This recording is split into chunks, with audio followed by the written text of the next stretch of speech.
चलो विद्यार्थी मित्रों, हमने पहली ताश में पत्र के बारे में पढ़ा था। तो हमने पहला पत्र पढ़ा था निमंत्रण पत्र।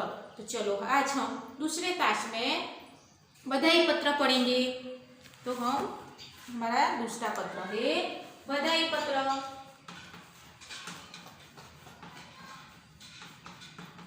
बधाई पत्र। तो चलो यहाँ पे सालगिरह जन्मदिन पर बधाई पत्र, એટલે कि हमारा जब जन्मदिन होता है तो हम किसी को बधाई देनी है, तो इसके बारे में यहाँ पे पत्र दिया गया हो। तो सबसे पहले हम पता जो है वह इस तरह लिखेंगे।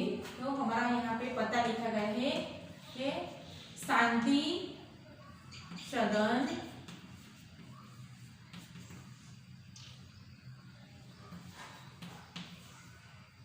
रावपुरा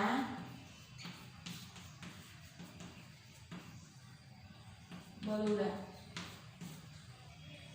10 अगस्त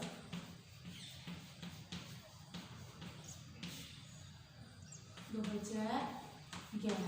यहाँ पे हमने सबसे पहले पता लिखना है, फिर हम जिसको पत्र लिखना है यहाँ इस तरह लिखेंगे। तो प्रिय मित्र साहिल, यहाँ पे साहिल को पत्र लिखा गया है। तो और सप्रेम स्मरण। चलो अब हम आगे देखते हैं। कल ही तुम्हारा पत्र मिला तो हम सब बहुत खुश हुए। हमने आगे के पत्र में देखा निमंत्रण पत्र। तो यहाँ पे साहिल ने किसको पत्र लिखा था? स्नेहल को। तो यहाँ पे अब बधाई देने के लिए साहिल ने भी स्नेहल को पत्र लिखा है। तो એ કહે છે કાલે તારો પત્ર વાંચ્યો અને પત્ર વાંચીને મને ઘણી બધી ખુશી થઈ કે તારો जन्मदिवस છે।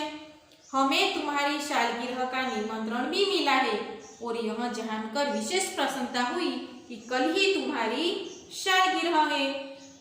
એટલે એમને પત્ર મોકલ્યો, વાંચ્યો અને એને ખબર પડી કે રવિવારે જ તારો જન્મદિવસ છે, એટલે અમે ઘણા બધા ખુશ છીએ।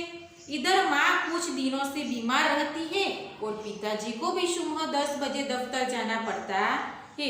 અને સ્નેહલ શું કહે છે કે મારી મમ્મી છે તે પણ ઘણા દિવસથી બીમાર રહે છે અને પપ્પા જે છે એમને સવારે 10 વાગે દફતર यानी ઓફિસના કામ માટે બહાર જવું પડે છે। દર્શના को भी सुबह स्कूल जाना पड़ता है, એટલે એમની नानी बहन છે એમને પણ સ્કૂલે જવું પડે છે। और वह तो है भी छोटी અને એ નાની છે। इसी कारण घर का बोझ मुझ पर ही है અને એના લીધે મારા ઘરની જવાબદારી બધી મારા ઉપર છે। अब तुम ही कहो यह सारा बोझ किसको सौंपकर तुमसे आ मिलूं। એટલે એના મિત્રને કહે છે કે આ બધી જવાબદારી અત્યારે મારા પર છે, तो હું કોને સોંપીને આવું। मेरे दिल में तो बहुत होता है इस शुभ अवसर पर उड़कर तुम्हारे पास आ जाऊं। અને શું કહે છે? મને તો એવું થાય છે કે ઉડીને હું તારી પાસે આવી જાઉં। મને પણ તારી પાસે આવવાની ઘણી બધી ઈચ્છા છે, परंतु घर की स्थिति का विचार करके विवश हो जाता हूँ और मन करते हुए भी नहीं आ सकता। અને પોતે શું કહે છે કે મારા ઘરની સ્થિતિ આવી છે એના લીધે विवश यानी बेबस हूँ, एना लीधे हूँ आवी शकूं तेम नथी। तो अब हम शब्दार्थ यहाँ पे लिखते हैं।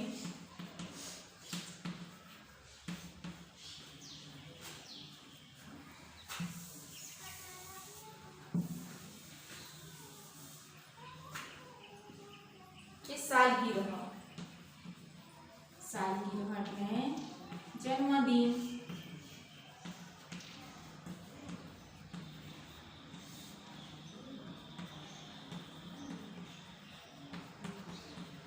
કાર્યક્રમ દફતર।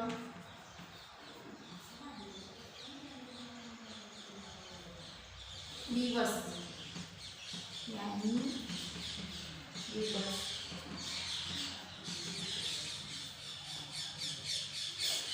तो तुम तो अब 1 साल बड़ी हो गई है એટલે જ્યારે પણ આપણો જન્મદિવસ આવે તો આપણે 1 સાલ મોટા થઈ જઈએ। इस अवसर पर मैं तुम्हें बधाई क्यों न दूं એમ કહીને એ એના મિત્રને બધાઈ આપે છે। मैं तो चाहता हूँ कि बार बार तुम्हारी सालगिरह आया करे, हम खुशियां मनाने का मौका मिले। અને શું કહે છે કે આવી રીતે તારો જન્મદિવસ આવ્યા કરે અને અમે બધા ખુશીથી આનંદથી તારો જન્મદિવસ ઉજવીએ એવું ઈચ્છીએ છીએ। इसे मंगल अवसर पर उपस्थित न रह सके ते हुए भी मेरे दिल में तुम्हारे लिए शुभकामना है। मैं हूँ तने शुभकामना आपू छूँ पण आवो मंगल अवसर एटले के शुभ अवसर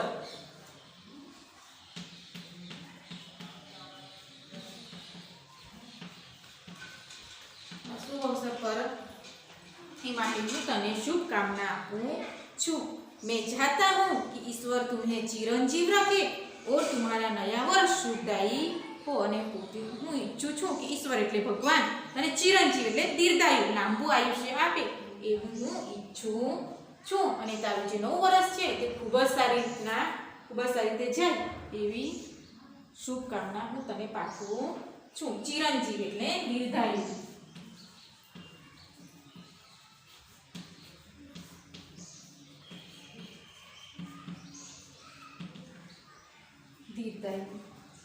अब तुम्हारा मित्र स्नेहल ने पत्र लिखा है तो यहाँ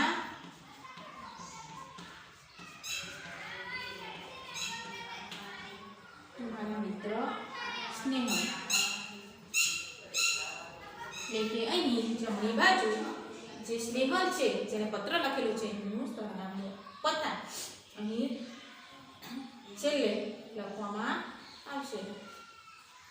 तो चलो विद्यार्थी मित्रों, तो आपको यह बधाई पत्र आपको अपनी नोटबुक में लिखना है।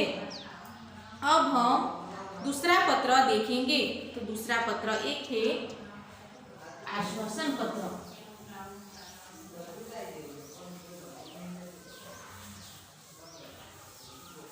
चलो हमारा तीसरा पत्र है आश्वासन पत्र।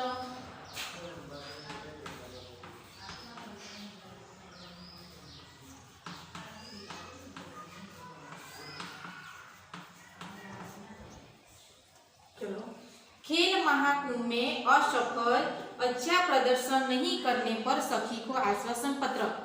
खेल महाकुंभ में प्रतियोगिता होती है तो उसमें अच्छा प्रदर्शन नहीं करने पर अपने सखी को वह आश्वासन देने के लिए उसको यह पत्र लिखती यहाँ पे पत्र लिखा गया है। तो सबसे पहले है मातृछाया, स्टेशन रोड, कालुपुर, अहमदाबाद, 17 नवंबर 2011। तो यहाँ पे अवनी जो है वह अपनी सखी जागृति को यहाँ पे पत्र लिखती है। तो प्रिय सखी जागृति सप्रेम स्मृति એટલે તારી याद, आज तुम्हारे पिताजी से फोन द्वारा पता चला कि तुम खेल महाकुंभ में चक्रफेंक प्रतियोगिता में असफल रही हो। आपने बधाने खबर है कि जયારે खेल महाकुंभ ने होय ત્યારે બધી શાળાના બાળકો એમાં ભાગ લે છે। એવી રીતે અહીં જે જાગૃતિ છે એણે પણ ખેલ મહાકુંભ ચક્રફેંક प्रतियोगिताની સ્પર્ધામાં भाग लीधो हतो। इस समाचार से मुझे बहुत दुख हुआ कि तुम्हारा इस प्रतियोगिता में प्रदर्शन अच्छा नहीं रहा। पण ए अवनी जे छे ते कहे छे कि मने ए समाचार जाणीने घणुं बधुं दुख थयुं कि आ प्रतियोगितामां प्रदर्शन तारुं सारुं रही शक्युं हतुं नहीं।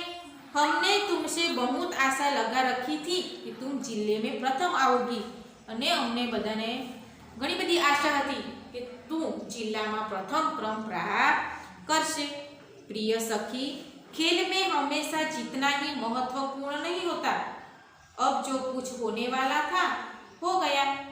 અને એની મિત્ર સખીને સમજાવે છે કે આપણે કોઈ પણ ખેલ છે, કોઈ પણ પ્રતિયોગિતા છે એમાં આપણે ભાગ લઈએ એમાં જીતવાનું જ મહત્વનું હોતું નથી। તે જે ભાગ લીધો હતો એ સૌથી વધારે મહત્વ છે।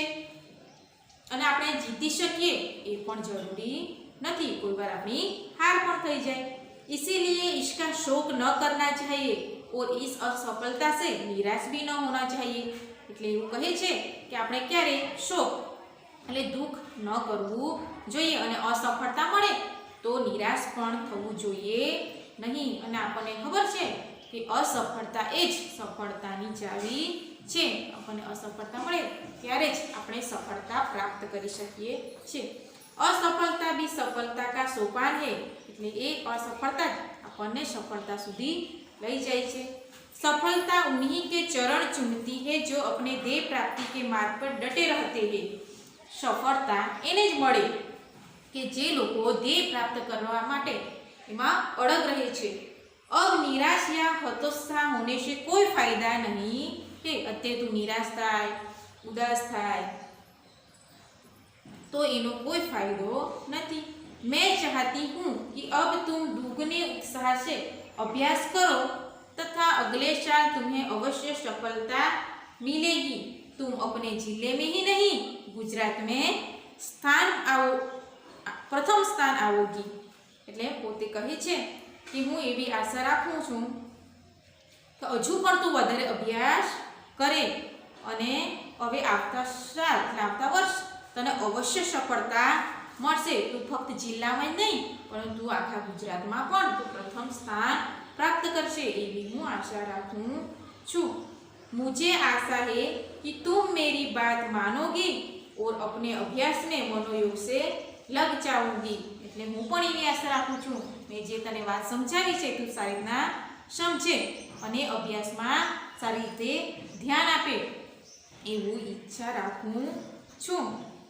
અને છેલ્લે तुम्हारी सखी अवनी, यहाँ पे अवनी ने पत्र लिखा है इसलिए यहाँ पे अंत में अवनी का नाम लिखा गया है।